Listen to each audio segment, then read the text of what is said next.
doing, I'm working on a journaling tag for a layout I'm about to do. And I thought I'd go ahead and share you how I do that. I've had a couple of people that are subscribers ask me how I did this particular technique. First, I'm going to insert my image. And I happen to know that the image I want is on the cartridge that's called Phrases. So I'm going to come over here and just search as Phrases. Now what Cricut Design Space does is it comes up with all the cartridges or images that has phrases in it. So I'm going to click on my Phrases cartridge. I'm going to click on this image and I'm going to insert it. Alright, so I want it to be as far as the width goes, I want it to be 3.5 inches wide because it's going to be fitting on, now let's make that a little bigger. We can go 4.0.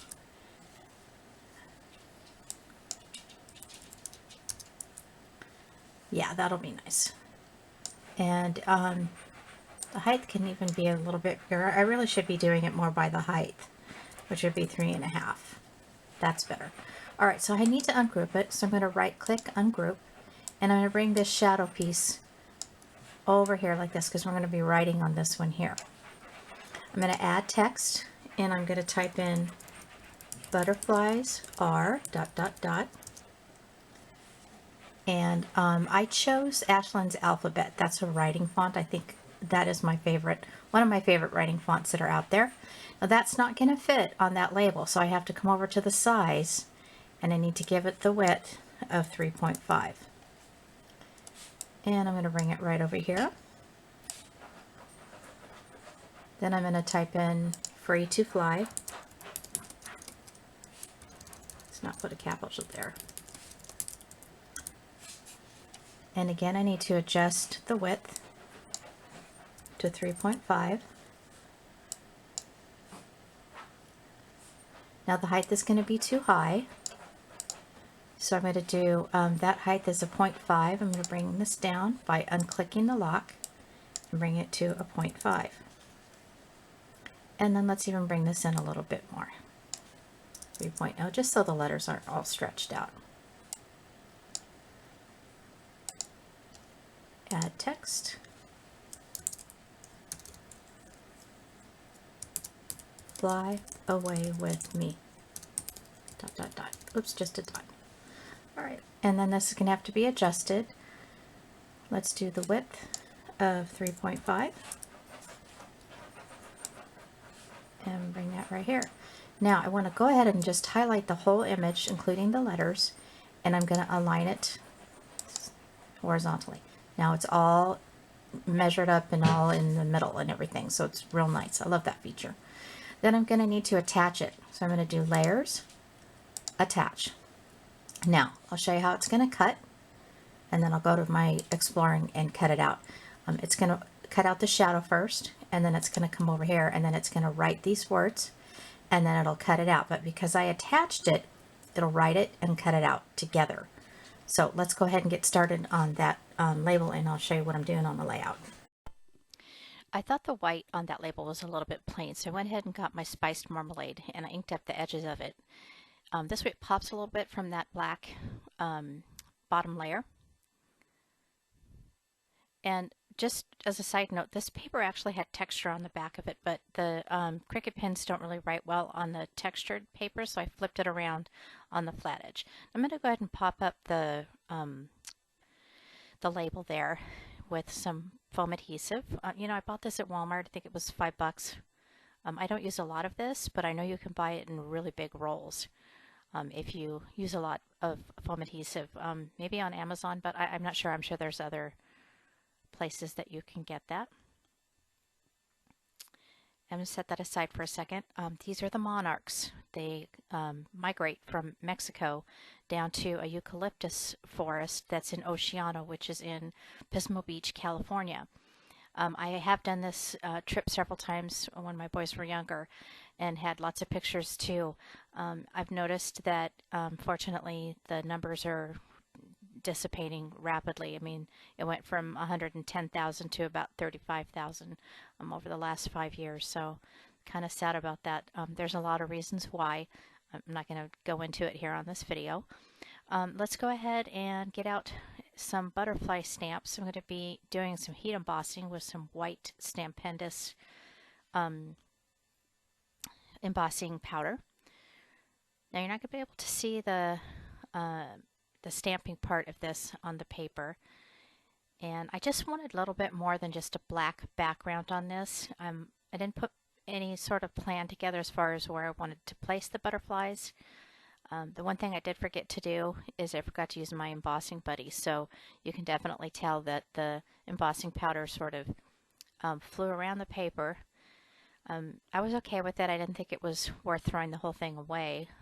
Just add a little bit more character, and shows my character as well, because I love scrapbooking, and I love that you don't have to be a perfectionist at it, or a perfect person at it. I have seen a lot of layouts that are amazing, amazing pieces of art, which I have not progressed to that yet. Anyway, so I'm just pouring my white embossing powder all over those areas that I stamped, and I'm going to be using my heating tool and just heating those up. I have a little container that I had got at a Scrapbook Expo. It's called the Snappy Tray, and I use that to dump all of my embossing powder on. And it is actually designed in California by Judikins, Judikins. That's it there. I'm just going to use the little paintbrush I have there to get the rest of it off my craft mat. If it were a card that I was embossing on, I would have been a lot more particular about how the images came out. But since it's a layout, some of these eventually are going to be a little bit covered up, so I wasn't too picky about it. This heat embossing tool, I don't heat emboss too often. I don't know why. I guess it's kind of messy, but this is from Recollections. It's messy. Did I just say that out loud? That's kind of weird. Of course it's messy. You're doing art and scrapbooking, Kim. Silly. Alright, so I'm almost done with this, and we're going to just finish up this page here. If you are in the area of Pismo Beach, California, between the months of November and February, you have got to go see this. It's so surreal. I'm just going to do some photo matting. I wanted to have an orange layer down first. Now, I do tend to try to do this myself without using a paper cutter, which I started to, and then realized, you know, Kim, why do you do this every time? You can't cut straight. So, well, it just so happens that the edge of that one orange paper was not cut straight. So my orange mats were kind of wonky. Wonky is the key word in this video. I had my original section of my video kind of set up wonky, and here's this one. Now, here's something that I don't do very often. I don't use the full 5x7. I'm sorry, not 5x7, 4x6 photo. I usually shrink it down. But for this particular picture, oh my gosh, the butterflies are just so pretty. I thought I'd go ahead and make that one my focal picture, and then shrink down the other ones of the signs. Pardon me. And, you know, the general information. I have no idea what's going on with my voice. I'm going through puberty at 52 years old. I hope you're laughing. That's supposed to be funny. Alright, so I'm hand cutting here, which is working out okay for me. And then I looked at it and said, wow, that's really crooked. So here's what I do. I measure the picture,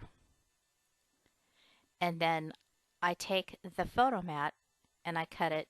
In this case, it was just a 1/4 inch bigger than what that picture was, and now it's all straight and pretty. So, like I said, I don't always cut straight, and was getting a little frustrated that I wasn't cutting straight at all. One of those pictures was put on crooked, so later after the video I went and straightened it out. Yeah, keep cutting it, try to get it to work right there. This is just orange and white paper from my scraps. Do not know the manufacturer of them. So I'm going to put those down at the bottom. I like how the white butterflies are kind of peeking out behind those photo mats there.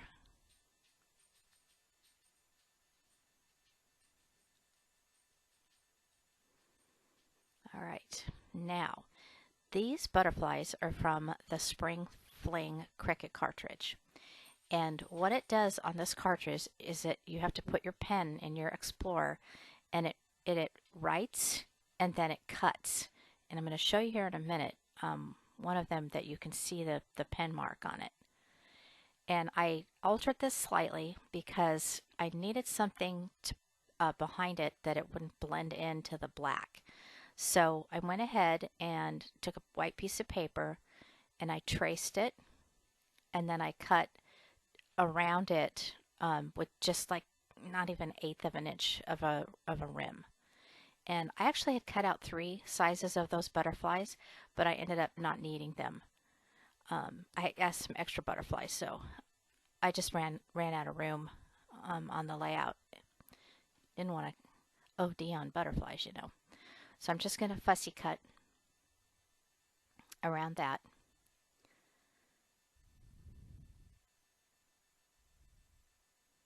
I'm sitting here looking out my craft room and it's raining and I'm loving it. December 22nd of 2015 in California.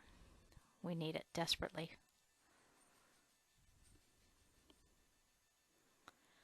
All right, so then I'm just going to go ahead and glue the butterfly on that. I'm erasing the pencil marks. Almost forgot to do that. You probably wouldn't have seen it anyway because the butterfly would have covered it, but all right, so I'm going to put that big guy right there. And I'm going to leave that one off. I'm going to go for the little ones. And the big ones I think I cut at 2.5 and the little ones at 1.5. But you could cut them any size you want that would be appropriate for your layout or your card or whatever it is that you're making. I just like this butterfly because it had the black or the back. You know, you don't have to do orange and black. You can do yellow and green or whatever you want to do. But I liked how it had the openness of it to kind of give it that cute monarch theme to it. The orange and white polka dot paper was in my stash.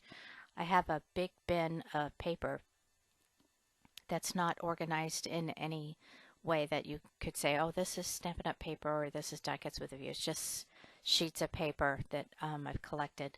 Probably recollections. I buy a lot of paper from Michael's. Now these are, I had to put some branches in here that kind of were portraying the eucalyptus or how the butterflies hang off the branches. So I went ahead and used this one. And I do not remember what cartridge I used for this. I'll leave the information. I'll edit the video, so I'll put that in there. So I'm just tucking it under there, giving it a little bit more color. There was some green in the photos that I wanted to pull from the branches. After I was done doing this, I noticed I had 3 more that were sitting, you know, to the right of the screen, and I went ahead and put those on as well. Just tucking it in under the pictures, under the paper. That butterfly wasn't quite dry yet, so I put it under him. And one more up there. And that is it, folks. I like how this layout turned out. Hopefully you guys enjoyed it too. Have a great day.